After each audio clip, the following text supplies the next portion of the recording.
Hello students, hope you all are fine at your place. I am here again with another video of English grammar. Before we start, there is a thought for you. Mistakes are proof that you are trying. Means आपकी गलतियाँ प्रमाण हैं जो बताता है कि आप कोशिश कर रहे हैं. So keep trying.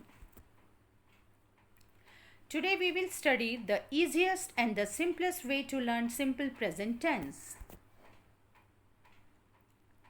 Simple present tense tells us about habitual actions, permanent truth, routines, facts, schedules, and frequency. See some example to understand simple present tense better. Permanent action. अब ये permanent action क्या है? See, I live in Delhi. मैं दिल्ली में रहता हूँ. Permanent action है ये. He works at a bank. वह बैंक में काम करता है. Routine action. I wake up at 6 o'clock in the morning. मैं सुबह 6 बजे उठता हूँ. I go to bed at 10:30 p.m. मैं 10:30 बजे सोने जाता हूँ. Facts. The earth revolves around the sun. पृथ्वी सूरज के चारों ओर चक्कर लगाती है. The sun rises in the east. सूरज पूरब से निकलता है. Schedule.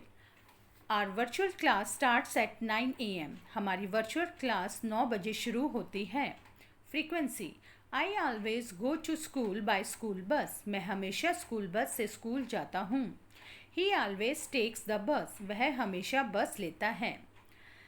See students, इन सभी सेंटेंसेस में हमने यह देखा कि सभी सेंटेंसेस की एंडिंग ता है, ती है, ते है, ता हूँ, इन सभी से हुई. तो ये सभी सिंपल प्रेजेंट टेंस हैं. The question is here, how to identify simple present tense. कि simple present tense को कैसे पहचाने. इनकी पहचान है कि वाक्य के अंत में अगर ता है, ती है, ते है, ता हूँ, ती हूँ आता है तो वह सभी simple present tense हैं. See the basic structure of simple present tense. Subject plus verb की first form plus ses plus object. See example, Ram plays football. Ram is the subject, play is the verb की first form, तो साथ में लगा S तो pledge और football जो कि ऑब्जेक्ट है. सेकेंड सेंटेंस देखिए, they play football. They is the subject, play is the verb की फर्स्ट फॉर्म और फुटबॉल इज़ द ऑब्जेक्ट. इन दोनों सेंटेंसेस में मैंने वर्ब में एस लगाया और दूसरे सेंटेंस में एस नहीं लगाया. क्यों? आगे हम पढ़ेंगे. We add ses to the root form of the verb when the subject is he, she, it or any singular subject. Means अगर subject he, she, it और कोई भी singular हुआ तो वहाँ root form of verb के साथ हम s और es लगाते हैं. See example, Amit brings new bat. Amit is the singular subject. Bring is the root form of the verb. और हमने लगाया s तो बना brings. See second sentence, She sings song. She is the singular subject. Sing is the root form of the verb और साथ में लगाया s तो बना sings. We use root form of the verb when the subject is I, we, you, they or any plural subject. Means अगर subject I, we, you, they और कोई भी plural हुआ तो वहाँ पर हम only root form of the verb का use करेंगे. See example, I sleep for 2 hours. We watch TV. Let's see how verb changes. अब हम देखेंगे कि verb change कैसे होती है.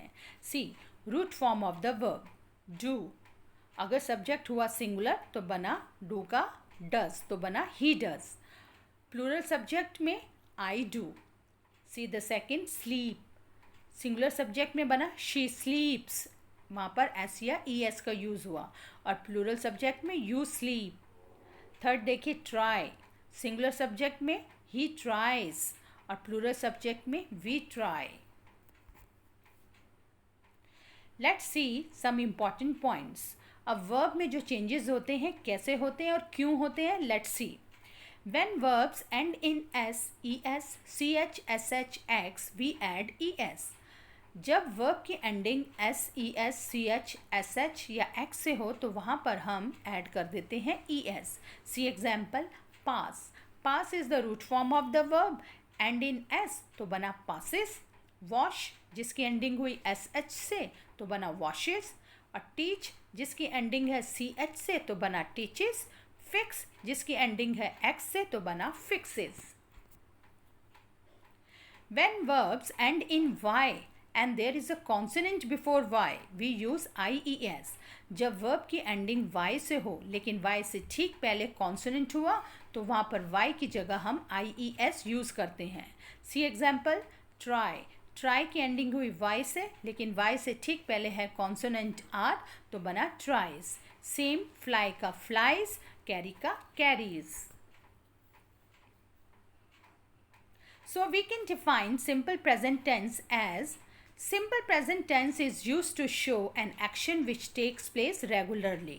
यानी वो action जो regularly होते हैं, यानी कि जो रूटीन में आप काम करते हैं, जो रूटीन में काम होता है वो सब सिंपल प्रेजेंट टेंस कहलाता है, डेली रूटीन का work. See example, he runs fast, they play cricket. Let's do some practice. The washerman washes clothes. यहाँ वॉश ब्रैकेट में रूट फॉर्म है और इससे ब्लैंक्स में फिल किया वॉशेज. क्यों? क्योंकि सब्जेक्ट हमारा है सिंगुलर वॉशरमैन. सेकेंड सेंटेंस देखिए, वी हियर द न्यूज़. यहाँ हियर हमारी रूट फॉर्म है जो ब्रैकेट में है. वी हमारा प्लूरल सब्जेक्ट है इसलिए हमने इसमें हियर भरा, एस और एस का यूज़ नहीं हुआ. They play in the park. The baby cries bitterly. यहाँ पर क्राई हमारा है root form of the verb, तो बेबी हमारा सिंगुलर सब्जेक्ट की वजह से क्राई का बना cries. The train reaches the station. Reach bracket में हमारी root form of the verb, जो ट्रेन हमारी सिंगुलर सब्जेक्ट है तो रीच हमारा बना reaches. Let's learn basic structure to make assertive sentence. अब हम यहाँ कुछ बेसिक स्ट्रक्चर सीखेंगे एसर्टिव सेंटेंस बनाने के लिए, जिन्हें हम पॉजिटिव सेंटेंस भी कहते हैं. और वो बेसिक स्ट्रक्चर क्या है एसर्टिव सेंटेंस का? सब्जेक्ट प्लस वर्ब की फर्स्ट फॉर्म प्लस एस या ई एस प्लस ऑब्जेक्ट. सी एग्जाम्पल, पूजा खाना खाती है तो क्या बनेगा? पूजा ईट्स मील. हम पतंग उड़ाते हैं, वी फ्लाई काइट्स. यहाँ पूजा सिंगुलर सब्जेक्ट है तो हमारी वर्ब के साथ लगी एस या ई एस तो बना Yeats.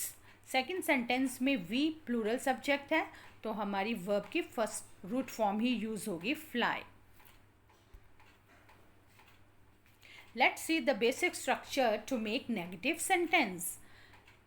C subject plus do does plus not plus verb की फर्स्ट फॉर्म प्लस ऑब्जेक्ट. और सेंटेंस कैसे बना? पूजा खाना नहीं खाती है. Puja does not eat meal. हम पतंग नहीं उड़ाते हैं, we do not fly kites. Puja singular subject है इसकी वजह से हमने डज नॉट यूज़ किया. जब सब्जेक्ट सिंगुलर हुआ तो डज नॉट यूज़ करेंगे. सेकेंड सेंटेंस में हमारा सब्जेक्ट है प्लूरल तो वहाँ पर डू नॉट यूज़ होगा. सिंगुलर सब्जेक्ट के साथ डज नॉट और प्लूरल सब्जेक्ट के साथ do not. Let's see the basic structure to make interrogative sentence, जिन्हें हम क्वेश्चन सेंटेंस भी कहते हैं. और इसका बेसिक स्ट्रक्चर है do does plus subject plus verb की first form plus object plus end में क्वेश्चन मार्क, जो बताता है कि ये इंटेरोगेटिव सेंटेंस है. अब सेंटेंस कैसे बनेगा? क्या पूजा खाना खाती है? Does Puja eat meal? क्या हम पतंग उड़ाते हैं? Do we fly kites? अगर सब्जेक्ट हुआ सिंगुलर लाइक पूजा तो हमारा क्वेश्चन की सेंटेंस हो की शुरुआत होगी डज से. अगर हमारा सब्जेक्ट हुआ प्लूरल लाइक सेकंड सेंटेंस में देखिए वी, तो हमारी क्वेश्चन बनेगा डू से. Let's see negative interrogative sentence. See the basic structure do does plus subject plus not plus verb की first form plus object plus question mark. अब sentence बना, क्या पूजा खाना नहीं खाती है? Does Puja not eat meal? क्या हम पतंग नहीं उड़ाते हैं? Do we not fly kites? It's a practice time. See I के साथ डू तो ही के साथ डज. शी वॉशेज तो यू वॉश, राम प्लेज तो आई प्ले, वरुण रीड्स तो दे रीड, वी स्विम तो शी स्विम्स। तो यहाँ हमने क्या देखा कि सब्जेक्ट हुआ सिंगुलर तो वर्ब के साथ SES, अगर सब्जेक्ट हुआ प्लूरल तो root form of the verb. और इन सिंपल वर्ड्स अगर सब्जेक्ट सिंगुलर है, अकेला है, तो मुझे साथ चाहिए तो S और ES का साथ लेंगे। अगर सब्जेक्ट है प्लूरल यानी वैसे ही खूब सारे हैं तो हमें साथ नहीं चाहिए तो हम S और ES का यूज़ नहीं करेंगे। Let's find some errors in these sentences. They reads the book, यहाँ पर एरर है रीड्स, होना चाहिए था रीड क्योंकि सब्जेक्ट है प्लूरल। शी कुक फूड, यहाँ एरर है कुक क्योंकि सब्जेक्ट है शी जो कि सिंगुलर है और होना चाहिए था कुक्स। आई डज माई वर्क, यहाँ पर हमने डज यूज़ किया जबकि होना चाहिए था डू।